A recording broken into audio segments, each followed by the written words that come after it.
اس میں کوئی شک نہیں، کوئی سب سے اہم ترین فلسفی ہے تحریک تنویر اور جدیدیت کا. اور کانٹ مغربی انسان پرستی ہے، اس کی ایک اہم ترین تشریح پیش کرتا ہے، اور اس کی فلسفیانہ اور اخلاقی اور غیر اخلاقی بنیادیں فراہم کرتا ہے. فلسفیانہ، علمی اور عرفانی بنیادیں فراہم کرتا ہے انسان پرستی.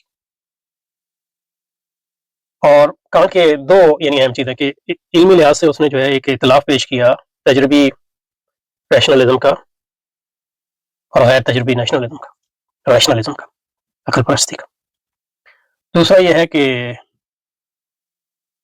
اس نے انسان پرستی کی ایسی تشریح پیش کی جو لبرل فکر کی بنیاد ہے، لیکن کیونکہ اس کا اثر جو ہے غیر لبرل فکر پہ ہوا، مثلا ہیگل پہ، اور ہیگل کے ذریعے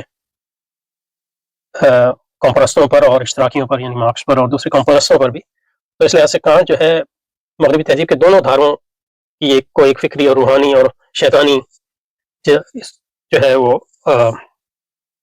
محمیز فراہم کرتا ہے. ان کا سب کا اس لحاظ سے باوا ہے. اب اس کو آپ عطیہ کہیں گے یا لعنت کہیں گے، یہ تو اس پہ مبنی ہے کہ آپ خدا پرست ہیں یا انسان پرست ہیں. خدا پرست ہے تو مطلب یہ ہے کہ آپ کہیں گے وہ ایک لعنت تھا، اور انسان پرست ہے تو آپ کہہ سکتے ہیں کہ عطیہ ہے، کیونکہ کانٹ نے جو ہے انسان پرستی کی ایک بنیادی توجیہ پیش کی، اہم ترین توجیہ پیش کی. اور وہ ابدیت کا دشمن تھا، یعنی ابدیت کا انکار کرتا ہے کہ انسان عبد ہے، نظری طور پہ بھی، اخلاقی طور پہ بھی، اور جذباتی طور پہ وہ اس کو نفرت کرتا تھا، اور ایسے تمام مذاہب کو رد کرتا ہے جو خدا کی ابدیت کی تعلیم دیتے ہیں. اور بنیادی اس نے جو دعویٰ کیا وہ یہ دعویٰ کیا کہ انسان جو ہے، خدا جو ہے عقل محض ہے،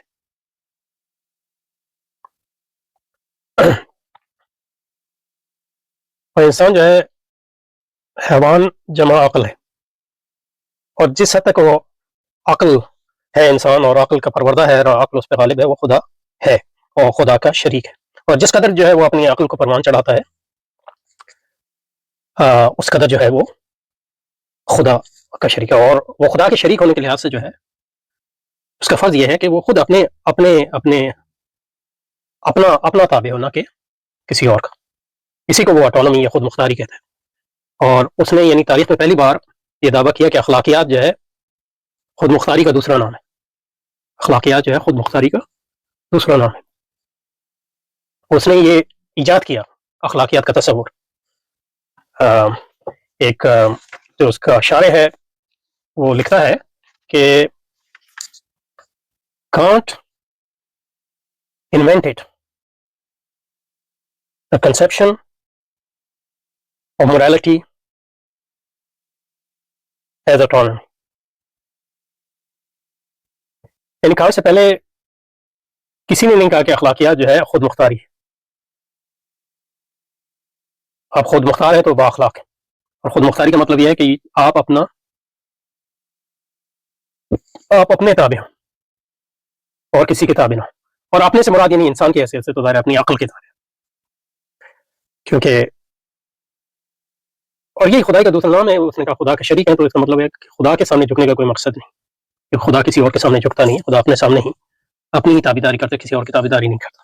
تو وہ انسان جو ہے جیسا خدا ہے، یہ اس کا بھی یہی وظیفہ ہے. اور یہ اس کی لبرلزم کی بنیاد ہے. اور انسان کی خدائی جو ہے اس کی سیاست میں اس کا طریقہ جو ہے جمہوریت ہے، دستوری جمہوریت. کیونکہ دستور جو ہے وہ انجیل کی جگہ لیتا ہے، کیونکہ دستور یہی بتاتا ہے کہ انسان جو ہے خود مختار ہے. اس کی خود مختاری میں کوئی خدان نہیں ہوگی، نہ خدا کی طرف سے نہ غیر خدا کی طرف سے. اور اخلاقیات میں جیسا کہ میں نے کہا اس نے اخلاقیات کی بنیاد خود مختاری پہ رکھی. اور ظاہر اس کا جو لازمی نتیجہ ہوتا ہے وہ سرمایہ داری، کیونکہ جیسا کہ کانٹ کا ایک بہت بڑا معاصر امریکی جو متبع ہے جان رولز، جو پرہیپس لاک کے بعد سب سے بڑا سیاسی فلسفی ہے، وہ یہ کہتا ہے کہ خدا بننے کے لیے یہ ضروری ہے کہ آپ کو وسائل ہوں، اور وسائل کے لیے ضروری ہے کہ ہم اسکیئرسٹی جو ہے، اور یہی جو ہے ریاست کا مقصد ہے، یہی اجتماع یا معاشرے کا مقصد ہے، اور اسکیئرسٹی جو ہے، کامیابی جو ہے اس کو دور کرنے کا جو طریقہ ہے وہ سرمایہ داری ہے۔ تو یہ مطلب اس لحاظ سے جو ہے کانٹ جو ہے انسان پرستی، سرمایہ داری اور اس خدا کے خلاف بغاوت کی بنیاد پر کام کی گئی دنیا کی یہ شاید پہلی تہذیب ہے، عالمی تہذیب ہے، تہذیب المعلومہ کے لیے نہیں، ویسے تو جہالت ہے، تہذیب یعنی اصطلاحی معنی میں استعمال کر رہا ہے اس کی بنیاد کا تو آپ مطلب یہ علامہ اقبال اس کو خدا کا عطیہ کر رہا ہے، ہم لوگ تو اس کو خدا کا تازیانہ کہیں گے یا خدا کی لعنت۔